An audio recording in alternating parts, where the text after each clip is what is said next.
Good morning students.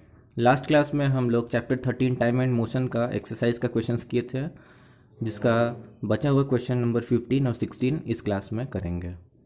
देखिए question number 15 में लिखा हुआ है the distance time graph of 4 bikes P, Q, R and S which are moving in on a straight road are shown in the given figure.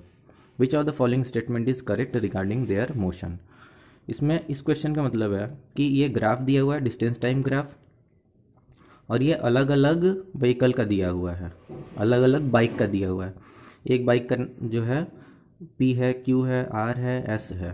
इस तरीके से अलग अलग नाम की बाइक्स हैं और हर एक का जो मोशन है डिस्टेंस टाइम ग्राफ पे इस तरीके से शो कर रहा है। येलो लाइन और ये पिंक लाइन और ये ब्लू लाइन और ये वायलेट लाइन से शो हो रहा है।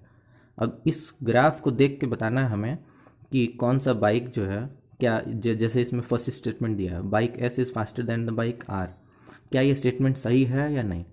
इस ग्राफ को देख के बताना है कि कौन सा बाइक जो है सबसे ज़्यादा फास्टर है, कौन सा बाइक उससे थोड़ा कम है, किसकी स्पीड सबसे ज़्यादा है, किसकी स्पीड उससे कम है और किसकी सबसे कम है। देखिए कैसे करते हैं इस क्वेश्चन को।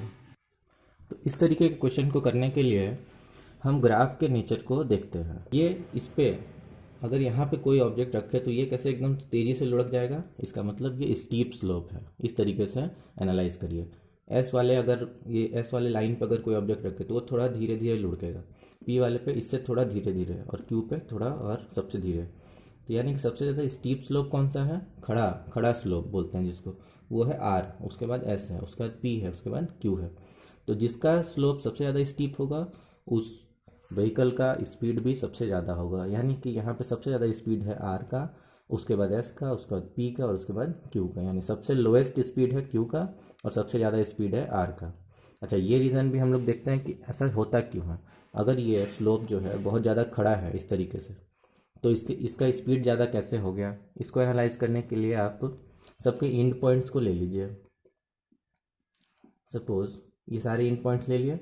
सारे इंड पॉइंट्स को अगर हम मिलाएं इस तरीके से टाइम एक्सिस पे, तो ये देखिए टाइम एक्सिस पे सेम टाइम को बता रहा है। सपोज अगर यहाँ पे हम 10, 20, 30, 40, 50, ये 60, 70, 80, यानी कि ये सारे जो है पॉइंट्स एक टाइम को शो करें कितना, 60।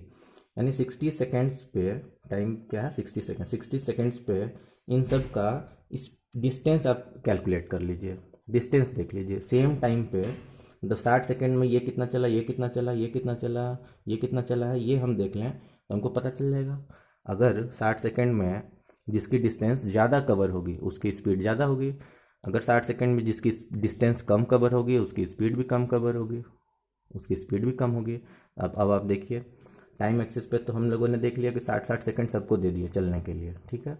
अब देखिए डिस्टेंस पे ये कितना चलता है, डिस्टेंस कितना मूव करता है। तो यहाँ से एक सीधा लाइन खींचेंगे डिस्टेंस एक्सिस तक, पी से हम सीधा लाइन खींचेंगे डिस्टेंस एक्सिस तक, और एस से भी खींचेंगे, सिमिलरली आर से भी।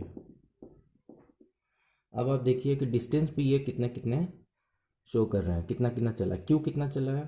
सपोज यहाँ पे भी मार्किंग कर लेते हैं। चलो ये 10 है, 20, 30,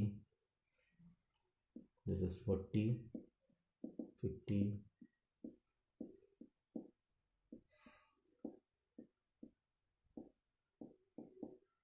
ये सारे क्या है, मीटर में। अच्छा, टाइम तो सबके लिए 60 सेकेंड ही है, लेकिन डिस्टेंस देखिए अलग अलग है। क्यू जो है 60 सेकेंड में 30 मीटर चला है ना। 60 सेकेंड में सिर्फ 30 मीटर चला है, तो क्यू का स्पीड सबसे कम हुआ। इसके कंपैरिजन में अगर पी की बात करें तो पी 60 सेकेंड में 50 मीटर चला है, तो पी का स्पीड क्यू से ज़्यादा हुआ कि नहीं। 60 सेकेंड में ही ये 50 मीटर चला गया। लेकिन अगर एस की बात करें, एस भी 60 सेकेंड में कितना चल गया, 70 मीटर। ये और ज़्यादा स्पीड से चल रहा है, तभी तो ज़्यादा डिस्टेंस कवर कर रहा है। सिमिलरली आर की बात करें तो ये सबसे ज़्यादा डिस्टेंस कवर किया, देखिए कितना, 90 मीटर। तो सबसे ज़्यादा स्पीड हो गया आर का और सबसे कम स्पीड हो गया क्यू का। बस ये अगर समझ में आ गया तो आप आंसर कर सकते हैं। अब देखिए बुक में ये देखिए पहला क्वेश्चन दिया हुआ है bike S is faster than the bike R. क्या bike S faster than R है। बाइक एस यहाँ पे, आर क्या है, ऊपर है। तो आर हमको पता है कि सबसे ज़्यादा है ना स्पीड, क्योंकि इसका स्लोप जो है वो क्या है, स्टीप है। स्टीप है तो आर सबसे ज़्यादा है, इसलिए ये स्टेटमेंट क्या हो जाएगा, फॉल्स हो जाएगा। Bike S is not faster than the bike R, ये स्टेटमेंट हो जाएगा फॉल्स। सेकेंड स्टेटमेंट देखिए, bike P is faster than the bike S. क्या बाइक पी जो है वो एस से ज़्यादा फास्टर है? यहाँ से देखिए, बाइक पी कहाँ है, यहाँ पे। बाइक एस कहाँ है, यहाँ। जी हाँ, बिल्कुल। बाइक एस जो है पी से ऊपर है, इसका स्लोप जो है वो ज़्यादा स्टीप है, इसका मतलब ये स्टेटमेंट क्या है, ट्रू होगा। तो बी वाला जो है ट्रू हो जाएगा। Bike Q is the slowest, बोला बाइक क्यू स्लोएस्ट है, यस बिल्कुल ये स्टेटमेंट ट्रू है, क्योंकि क्यू सबसे नीचे है, इसका स्लोप जो है सबसे ज़्यादा कम स्टीप है, इसलिए क्यू जो है सबसे स्लो है। Bike R is the slowest, क्या आर स्लोएस्ट है? जी नहीं, ये स्टेटमेंट फिर से गलत हो गया, आर जो है फास्टेस्ट है। इस तरीके से ये क्वेश्चन सॉल्व हो जाएगा। तो ये सारे क्वेश्चंस का ये हो गया answer. Option A is false, B is false, C सिर्फ ट्रू है और डी फिर से फॉल्स है। नेक्स्ट है question number 16। 1 light year is the distance traveled by light in 1 year. If the speed of light is 3 lakh km per second, light of the sun takes 8.5 minutes to reach the surface of the earth. Find the distance of the sun from the earth. इस question बोला 1 light year is the distance traveled by light in 1 year. 1 light के year क्या होता है? 1 light year जो है वो distance होता है लाइट के द्वारा चला गया एक साल में। अगर एक टॉर्च को जला के छोड़ दें और उसका जो लाइट है वो निकलता रहे और चलता रहे, कितने साल तक? एक साल तक। एक साल तक वो जहाँ पहुँचे, वहाँ का जिस पॉइंट से तुमने टॉर्च जलाया है वहाँ से जहाँ तक वो लाइट पहुँचा एक साल के बाद, तो वो जो डिस्टेंस है वो डिस्टेंस कहलाती है 1 लाइट ईयर। अब सोचो लाइट का स्पीड ही होता है 3 लाख किलोमीटर पर सेकेंड, यानी एक सेकेंड में वो 3 लाख किलोमीटर तक जा सकता है। तो सोचिए कि एक साल में वो कितना ज़्यादा दूर जाएगा, यानी कि 1 लाइट ईयर बहुत बड़ा डिस्टेंस होता है। तो ये हो गया डेफिनेशन। अब जो है यहाँ बोल रहा है कि स्पीड ऑफ लाइट दे दिया है 3 lakh kilometre per second, and light of the sun takes 8.5 minutes to reach the surface of the earth. यानी कि सन का जो लाइट है, सूर्य में से जो लाइट निकलता है वो अर्थ तक पहुँचने में, पृथ्वी तक पहुँचने में टोटल 8.5 मिनट्स का समय लेता है। अब बताना है कि find the distance of the sun from the earth. अब ये दो इन्फॉर्मेशन दे दिया, स्पीड दे दिया है लाइट का और टाइम दे दिया है। अब बताना है कि डिस्टेंस कितना होगा सन और अर्थ के बीच में। तो इसको क्वेश्चन को हम लोग कैसे करते हैं, देखिए हम लोगों को फॉर्मूला पता है, speed is equal to distance upon time, और यहाँ डिस्टेंस निकालना है तो उसी फॉर्मूले से डिस्टेंस का फॉर्मूला निकालेंगे और उसमें दोनों वैल्यूज़ को पुट करके आंसर निकालेंगे। देखिए कैसे करते हैं। अब देखिए इसमें गिवन डेटाज में है, स्पीड दिया हुआ है S 3 lakh kilometre per second और टाइम दिया हुआ है टी इक्वल टू 8.5 मिनट्स।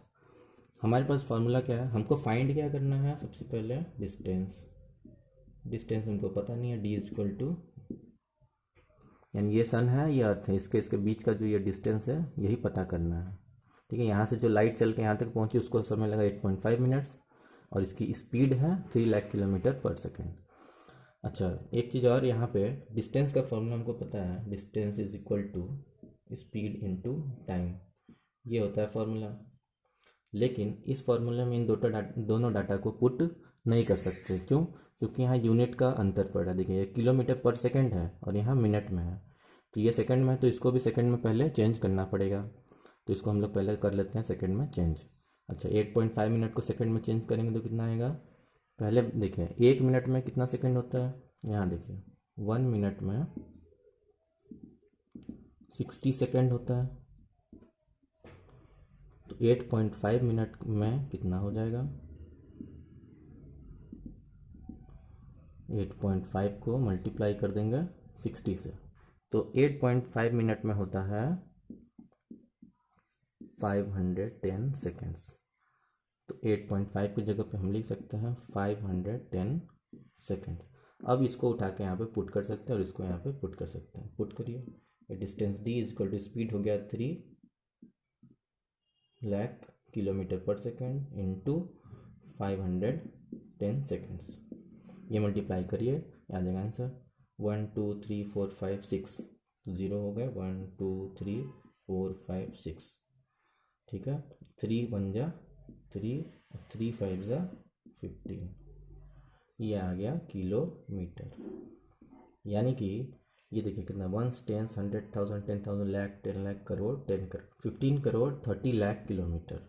इसको साइंटिफिक नोटेशन में भी लिख सकते हैं। साइंटिफिक नोटेशन में कैसे लिखते हैं, पहला जो डिजिट है उसके बाद पॉइंट लगेगा, 1 के बाद पॉइंट लगा दीजिए, पॉइंट के बाद गिनिए कितना डिजिट था इसके बाद, 1 2 3 4 5 6 7 8 8 है ना।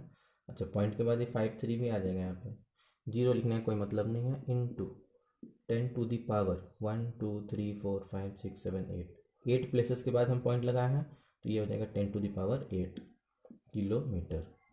This will be the answer of this question. यानी कि सूरज से अर्थ की दूरी जो है वो कितना है, 1.53 into 10 to the power 8 kilometre.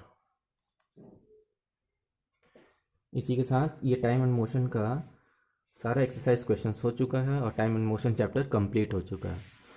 जितने भी क्वेश्चन हैं एक्सरसाइज क्वेश्चंस, ये आप लोग सब सीरियल वाइज अपने कॉपी में नोट डाउन करेंगे। स्कूल खुलने पे सबकी कॉपी चेक होगी।